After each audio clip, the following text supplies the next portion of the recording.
ऐसा है, मैं कानून पढ़ा भी हूँ, मैं एडवोकेट भी रहा हूँ। मैंने आईपीसी पढ़ा है, सीआरपीसी पढ़ा है, एविडेंस एक्ट पढ़ा है, इंटरनेशनल लॉ पढ़ा है। तो इंडियन पेनल कोड में कोई बड़ा से बड़ा माफिया होगा, बड़ा से बड़ा आरोपी होगा, वो जिसमें कि सजाए मौत का प्राविधान है, आजीवन कारावास का प्राविधान, उसके घर पे भी बुलडोजर नहीं चल रहा।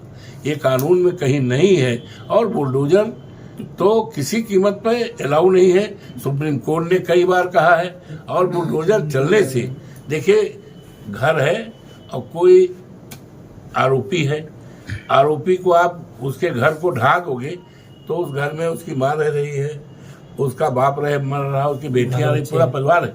तो आप सबको सजा दे रहे हो। और सजा देने का अधिकार संविधान में, कानून में, जहां कानून का राज होगा वहां पर कानून ही सजा देगा। बुलडोजर चलाने का किसी का अधिकार नहीं है। तो जंगल राज खत्म करने के लिए बुलडोजर न चलने पावे, यहाँ की जनता ने मन बना लिया है। महान जनता ने तो चल रहा है बुलडोजर तो चल रहा है अपराधियों के खिलाफ। ऐसा है, आने दो 27 में मजा चखा देंगे बुलडोजर का। 50 सीट भी, 403 सीट में उत्तर प्रदेश में 50 सीट भी भारतीय जनता पार्टी नहीं पाएगी। और मैंने पहले कहा है, अगर भारतीय जनता पार्टी सरकार बना लेगी, 50 सीट से भी ज्यादा पाएगी, तो मैं एमपी का इस्तीफा दे दूंगा। मोकामा में जिस तरह से घटनाएं हुई है उसको लेकर कैसे देखते हैं सांसद जी आप? मोकामा में जिस तरह से दुलारचंद के साथ घटना हुई, कुछ लोग कह रहे हैं कि पहले जो है वो पत्थरबाजी इनके द्वारा ही किया गया था, लेकिन न्यूज कुछ और चल रहा है। हत्या होती है और हत्या दुखद होती है। हत्या होने से आतंक फैलता है। और ऐसे समय में जब चुनाव चल रहा है, सरकारी अमला है, पुलिस के लोग हैं, एलआईओ के लोग हैं, सीबीआई के लोग हैं, और चुनाव आयोग की तरफ से भी पर्यवेक्षक आए हैं। तो ऐसे समय में हत्या होना, ये कानून व्यवस्था पूरी तरह से खत्म हो चुकी है, ध्वस्त हो चुकी है, कानून का राज खत्म हो चुका है। विद द रिजल्ट इस तरह की घटनाएं हैं। ये दर्दनाक घटना है, हृदय विदारक घटना है। कितना असर डालेगा इस चुनाव में, विधानसभा चुनाव में? देखिए, ऐसा है, मैं ज्योतिषी तो नहीं हूँ, लेकिन 50 साल की हमारी राजनीति है।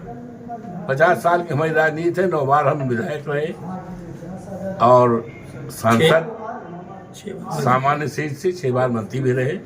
मेरा राजनीतिक गणित और हिसाब किताब है कि इसका असर बहुत पड़ेगा। अब भारतीय जनता पार्टी ना कर डाले, कुछ भी करे, कितना भी चुनाव आयोग को भी मिला ले, तो अब यहाँ पर सरकार नहीं बना पाएंगे।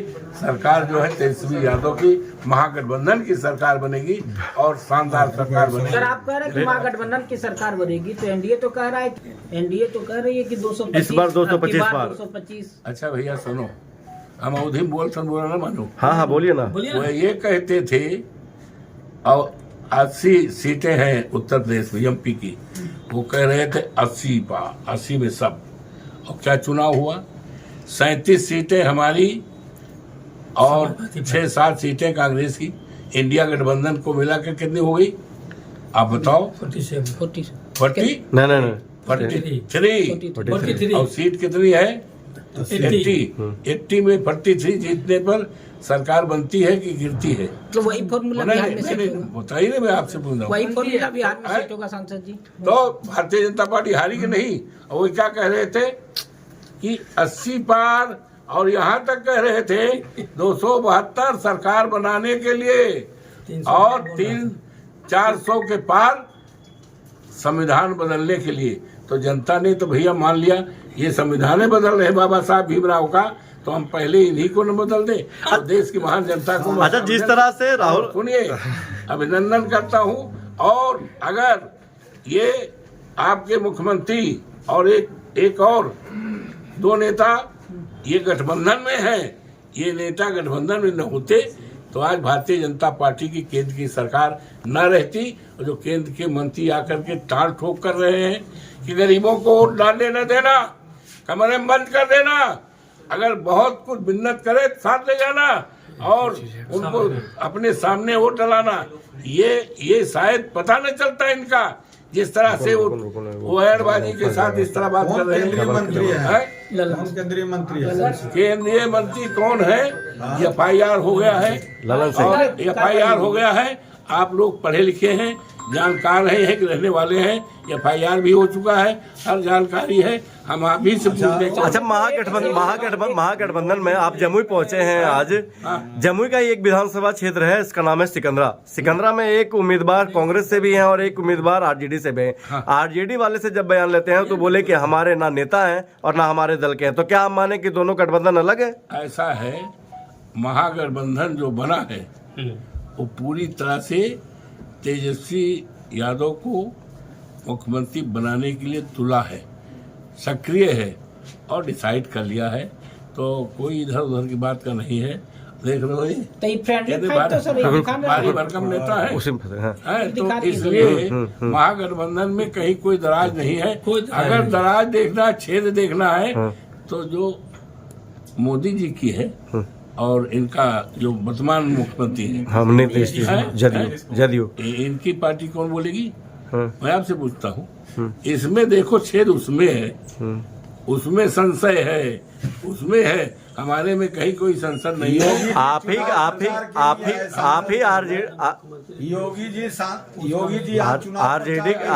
RJD के कद्दावर नेता है उदय नारायण चौधरी जी। ऐसा है, हमारी तरफ से तो जनता की भावनाओं के आधार पर, जनता की देवतुल्य मतदाताओं की उम्मीदों पर हमारे तो मुख्यमंत्री के उम्मीदवार घोषित हैं, जो जाहिर है दुनिया में प्रचलित है।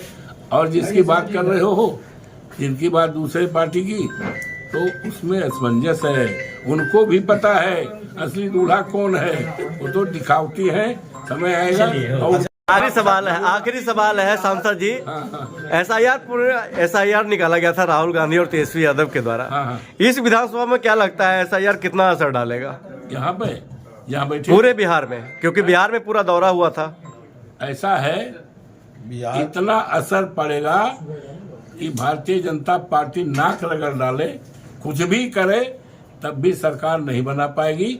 न तेजस्वी यादव की महागठबंधन की सरकार को रोक नहीं पाएगी, इतना असर पड़ेगा। लास्ट सवाल का 260 बार जय श्री राम का नारा लगाया है, माँ जानकी का नाम ले रहे, कह रहे कि NDA का मतलब विकास। अच्छा सुनो, वहाँ अयोध्या में कोई बात उन्होंने छोड़ा है? अयोध्या में तो वो लगातार चुनाव रहे। अयोध्या में जब चुनाव हमारा हो रहा था तो जोगी जी वहीं पे आ ही गए थे, लगातार वहीं पे कैंप लगा लिए थे, कहीं जाते ही नहीं थे। क्या हुआ? और यही नहीं, हिंदुस्तान के भारतीय जनता पार्टी के जितने मुख्यमंत्री थे सब हमारे चुनाव में गए थे, जितने राज्यपाल थे सब थे, इवन राष्ट्रपति जी आदरणीय मुर्मू जी गई थी, लेकिन वो चुनाव प्रचार में नहीं गई थी। वो चुनाव नहीं गई थी। का 100% जो है चुनाव परसेंट जो है प्रचार का 100% स्ट्राइक रेट है। वो जहां भी प्रचार करने के लिए जाते हैं 100% स्ट्राइक रेट रहता है। तो परखे को नहीं परखा जाता। परख लो, अयोध्या में क्या कोई कोर कसर किया था? अच्छा, अयोध्या में कोई कोर कसर किया था? अयोध्या में बुरी तरह से हारे हैं, कोई कोर कसर नहीं किया। हिंदुस्तान के बड़े बड़े धरना सेठ वहां पहुंचे थे, पूरी पार्टी पहुंची थी, तमाम तरह के अडानी अंबानी का नाम लेते हो, अब नाम नहीं लेते, धरना सेठ पहुंचे थे, सारे मंत्री पहुंचे थे, लेकिन उसके बाद हारे हैं। तो जोगी का यहाँ कोई दाल गली नहीं है। मोदी जी कह रहे हैं जमाना जब्त हो जाएगा, जिन्होंने छठ पूजा का अपमान किया उसको बिहार सहन नहीं करेगा। ऐसा है, मोदी जी तो क्या कहते हैं, मोदी जी अकेले कहते हैं, यहाँ की आम जनता कहती है कि हम बदलाव करेंगे, हम मौजूदा सरकार को हटाएंगे और महागठबंधन की सरकार ये क्या नाम है, तेजस्वी यादव के नेतृत्व में हम सरकार बनाएंगे। ये एक मुंह की बात नहीं है, एक व्यक्ति की विचारधारा नहीं है, आवाम की सोच है। मतलब 2025 में लालटेन जल जाएगा। मतलब 2025 में लालटेन जल जाएगा। हाँ, जल जाएगा। और उसमें तेल जो है, लालटेन में तेल मिट्टी होता है ना, मिट्टी तेल पड़ता है, तेल भी चलेगा, कभी खत्म नहीं होगा। सब बोल रहे हैं कि अभी लालटेन का जमाना खत्म हो गया, अब एलईडी का जमाना रह गया है। लालटेन के पढ़े हुए तमाम लोग देश में आईएएस हुए हैं, आईपीएस हुए हैं, लालटेन और ढेबरी। हम भी और हम भी जो है लालटेन से पढ़े हैं, ढेबरी से पढ़े हैं, आज लालटेन से हम भी पढ़े हैं, हम पढ़े हैं भी, एमए हैं, एलएलबी हैं, एडवोकेट हैं, लालटेन से पढ़े हैं। और लालटेन के पढ़े हुए तमाम आईएएस आईपीएस हैं जो देश की राजनीति नहीं, देश का प्रशासन चला रहे हैं। धन्यवाद। और उत्तर प्रदेश जैसा महान प्रदेश जिसका गौरवशाली इतिहास रहा है, जिसने आधे दर्जन से ज्यादा प्रधानमंत्री बनाया है, ऐसे प्रदेश के और साधु के रूप में मुख्यमंत्री का बयान शोभा नहीं देता। मैं उनको सुझाव देता हूं कि अपने पद के अनुसार और जो उत्तर प्रदेश का गरिमामयी प्रदेश है उसके अनुकूल बात करना चाहिए। धन्यवाद। ऐसे तमाम छोटी बड़ी खबर के साथ लगातार बने रहिए। अगर आप मेरे चैनल पर नए हैं तो चैनल को लाइक और सब्सक्राइब जरूर कर लीजिए। जय हिंद।